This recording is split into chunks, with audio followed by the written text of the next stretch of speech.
Penangkapan dan penahanan Presiden Venezuela Nicolas Maduro oleh Amerika Serikat memicu kritik terkait kedaulatan negara, hukum internasional dan juga potensi instabilitas geopolitik.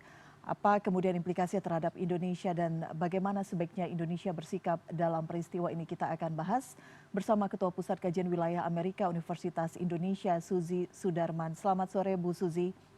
Selamat sore, Elvira. Untuk memberikan gambaran kepada masyarakat apa yang terjadi pada saat Amerika Serikat menangkap seorang presiden. Tapi apa implikasinya jika seorang kepala negara ini ditangkap dan dampaknya terhadap prinsip kedaulatan dan stabilitas sistem internasional, Bu Suzy? Nah, kedaulatan itu hanya ada pada saat kita masih territorial state, yaitu state yang tidak bisa ditembus. Tapi dengan adanya nuclear weapons, dengan adanya teknologi, semua negara tidak ada yang terisolasi. Jadi semua tertembus dengan segala macam apapun juga. Kebetulan yang melakukan ini adalah sebuah hegemoni yang ditugaskan untuk menjadi polisi dunia oleh Westphalia, untuk menjaga agar semua yang melanggar bisa diberikan hukuman. Nah, dia bisa melakukan apapun juga untuk menjustifikasikan tindakannya. Misalnya mengatakan bahwa Maduro adalah narkoteroris, misalnya itu hanya sebut-sebutan aja. Sebetulnya memang dia melakukan itu, tapi sebetulnya tidak ada dalam diktum kedaulatan bahwa negara lain bisa masuk. Tapi kita sudah merubah kondisi dunia ini sejak uh, Irak diserbu.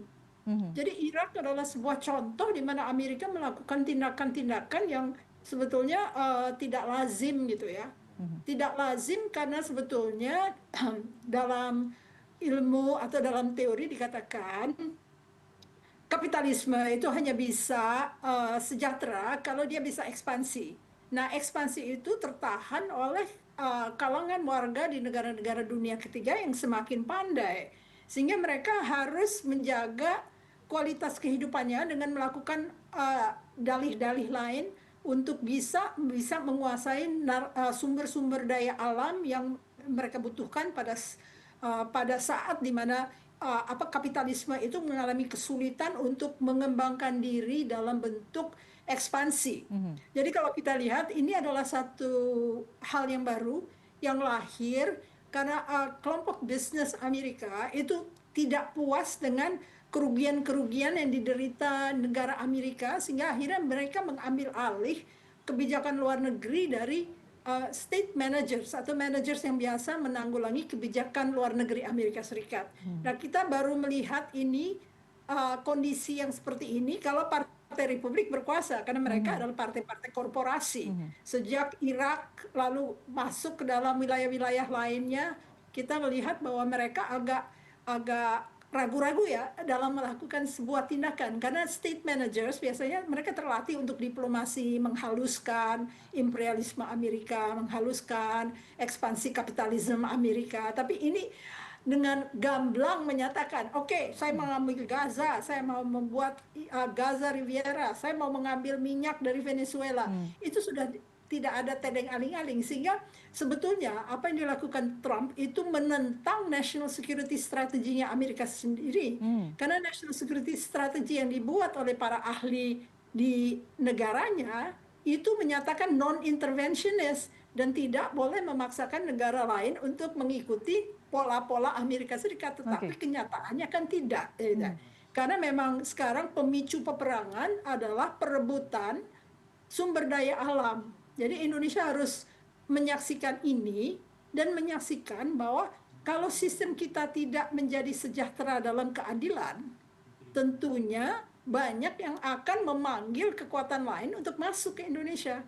Seperti nyatanya Venezuela itu jelas ada boykot dari intelligence, boykot dari jenderal-jenderal, boykot dari tentara-tentara prajuritnya yang sudah lapar karena sanksi-sanksi Amerika begitu dahsyatnya merusak perekonomian Venezuela sehingga mereka akhirnya mengadakan perjanjian-perjanjian rahasia dengan Amerika Serikat untuk memudahkan si presidennya itu ditangkap, diberitahu letaknya di mana, orang tersebut larinya kemana. Kita tahu dalam kecanggihan Amerika Serikat dalam full spectrum dominance namanya defense defense diktumnya adalah full spectrum dominance. Dia menguasai space, dia menguasai laut, dia menguasai udara, dia menguasai darat.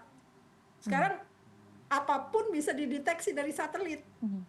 Kita mau lari kemana gitu loh ya. Itu menjadi pertanyaan Bu Suzy, bagaimana kemudian dengan gamblang, dengan mudahnya begitu ya, seorang kepala negara ditangkap, ditahan, dibawa ke Amerika Serikat, dan banyak mengatakan ini sudah dipersiapkan, ada skenario tertentu. Para jenderal-jenderal tadi yang lapar yang Anda mengatakan seperti itu, sehingga justifikasi ini yang kemudian ada kekhawatiran bisa saja mungkin digunakan oleh negara lain. Sebuah negara yang tidak mempedulikan rakyatnya, yang tidak mempedulikan bahwa ada orang lapar akibat satu dan lain hal, itu rawan apapun bentuk negaranya. Sekalipun kita bilang Venezuela kaya raya, tetapi ternyata dia bangkrut. Refineries-nya atau alat-alat untuk nyedot minyaknya itu sudah diancam kebangkrutan dan dijual di Delaware. Jadi masalah-masalah ini begitu kompleksnya, menghadapi sebuah negara yang canggih tentunya akan kalah gitu loh. Ya jadi kalau saya bisa sebutkan ini semacam introduksi terhadap Perang Dunia Ketiga dalam kecanggihan teknologi. Jadi kita harus akui bahwa mereka benar-benar presisi, benar-benar mahir ya. Kita harus hati-hati. Dan ini sudah mendapatkan kecaman internasional, presiden buruk. Sekarang kita kaitkan dengan Indonesia. Indonesia sebaiknya bersikap seperti apa, Bu Suzy? Memelihara rakyatnya agar sejahtera dalam keadilan. Kita punya sila kelima, yaitu keadilan sosial.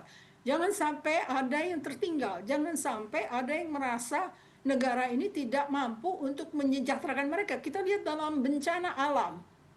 Kenapa begitu lambat menolong kalangan yang sudah terpuruk gitu lah. Itu kan jelas bahwa sebetulnya kita harus menghindarkan hal ini karena mungkin presidennya akan diculik nantinya ya, dalam artian kalau tidak bisa menguasai sebuah negara, setiap negara yang tidak bisa menguasai wilayahnya atau disebut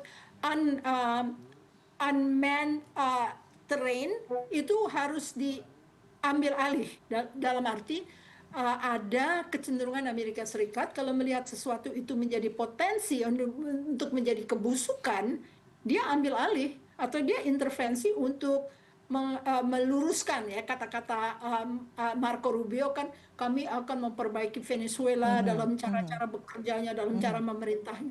Ini sama akan terjadi dengan kita karena rakyat hampir nyaris tidak didengar suaranya, dan kita harus maklum ya bahwa sebuah negara yang secanggih Amerika Serikat bisa melakukan apapun juga tanpa mampu kita mengatasi bahwa ini sebenarnya persoalannya datangnya dari dalam negeri, bukan dari luar negeri saja. Kalau dalam negeri nyambung dengan luar negeri, itu ada pengkhianat-pengkhianat yang ingin menggantikan presidennya. Paling gampang adalah berkompromi dengan Amerika Serikat yang canggih dan bisa menculik presidennya gitu lah ya. Jadi ini satu kondisi yang sulit kita abaikan. Juga jangan lupa bahwa Cina sphere of influence-nya adalah Asia. Jadi kalau terjadi sesuatu yang dilakukan oleh Cina kepada Indonesia, Amerika Serikat tidak mau tahu. Malah itu bahaya yang kedua ya. Karena kita kan nggak pernah bisa membidik atau mengarang Cina akan melakukan apa. Karena itu unpredictable, tidak bisa diprediksi. Nah, dalam kondisi negara-negara dibagi dalam sphere of influence, Asia masuk dalam wilayah sphere of influence Cina, kita harusnya menjaga agar Indonesia tidak bisa diintervensi oleh Cina secara mendalam. Karena Amerika Serikat pura-pura nggak lihat nanti. Karena dia bilang sphere of influence saya Latin Amerika, bukan Asia, bukan Eropa. Ini yang kedua ya. Jadi yang pertama adalah sejahterakanlah rakyat.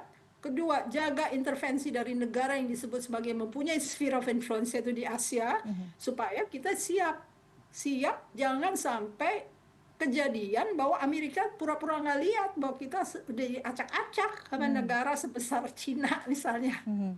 Ini menarik catatan Bu Suzy tadi. Jadi bagaimana kemudian kondisi di dalam negeri ini menjadi suatu catatan yang penting mitigasi diperlukan. Tapi kalau kita berbicara mengenai sikap politik luar negeri Indonesia sendiri saat ini, seperti apa kemudian yang harus dilakukan dan juga mungkin mendorong organisasi internasional. Ini menjadi salah satu catatan presiden yang sangat buruk dalam kasus Venezuela ini. Ya, kita butuh organisasi internasional.